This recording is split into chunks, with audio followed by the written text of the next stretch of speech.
in 1 Kings chapter 9 in the King James Version. And it came to pass when Solomon had finished the building of the house of the Lord and the king's house and all Solomon's desire, which he was pleased to do, that the Lord appeared to Solomon the second time, as he had appeared unto him at Gibeon. And the Lord said unto him, I have heard thy prayer and thy supplication that thou hast made before me. I have hallowed this house which thou hast built, to put my name there forever. And mine eyes and mine heart shall be there perpetually. And if thou wilt walk before me as David thy father walked, in integrity of heart and in uprightness, to do according to all that I have commanded thee, and wilt keep my statutes and my judgments, then I will establish the throne of thy kingdom upon Israel forever, as I promised to David thy father, saying, There shall not fail thee a man upon the throne of Israel.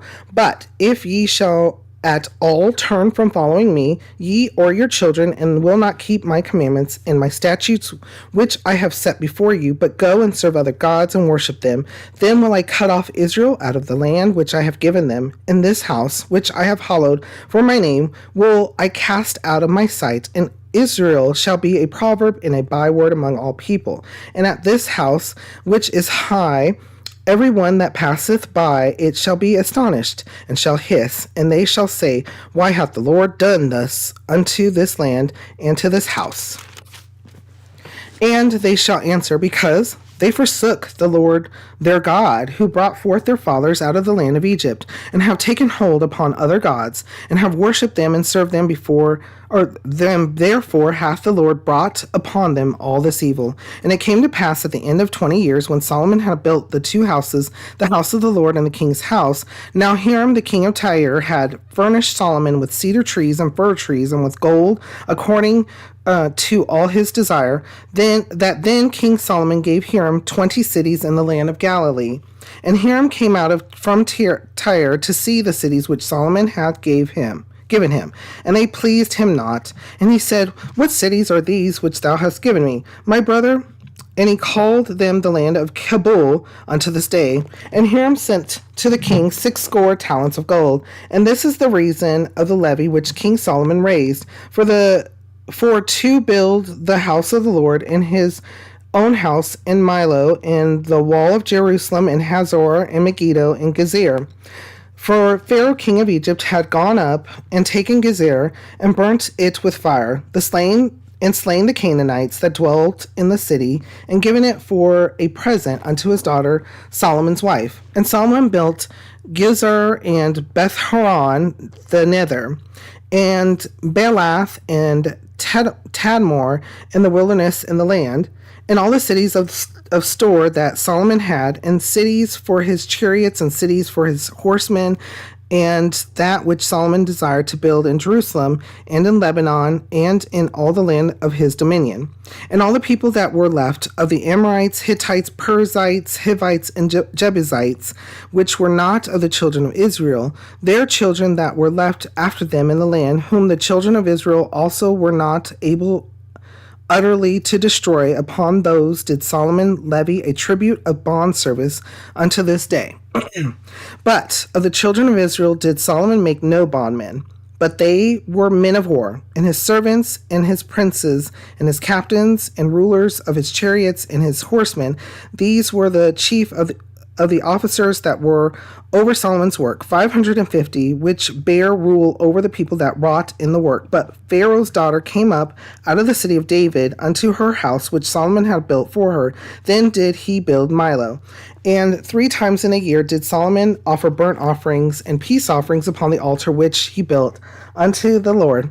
And he burnt incense upon the altar that was before the Lord. So he finished the house. And King Solomon made a navy of ships in Ezen-Geber, which is beside Elath, on the shore of the Red Sea, in the land of Edom. And Hiram sent in the navy his servants, shipmen that he had knowledge of the sea, with the servants of Solomon. And they came to Ophir, and fetched from thence gold, 420 talents, and brought it to King Solomon. Okay, yes, lots here. Listen to this, because again, this is like, when I hear things over and over again, it is to get it into the reader into us. I mean, it's a way of learning. We know this. I mean, look at all the different types of educational tools. When we repeat, it's to help us understand. It's also confirmation and affirmation. Listen to verse 3. And the Lord said unto him, I have heard thy prayer and thy supplication that thou hast made before me. I have hallowed this place which thou hast built, to put my name there forever, and mine eyes and my heart shall be there perpetually.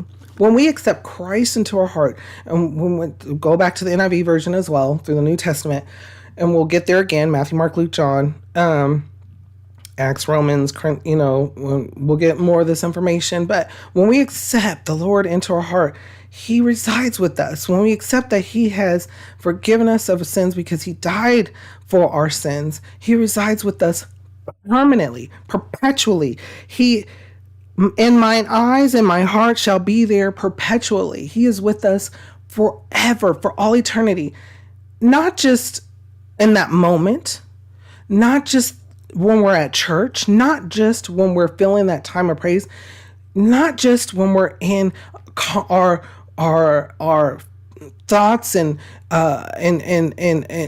being utilized by him. He is with us at all times. He is with you at all times. He knows you, he knows me, he knows us, and he's with us and he sees us. So that way, when you go through hardships, he sees those things.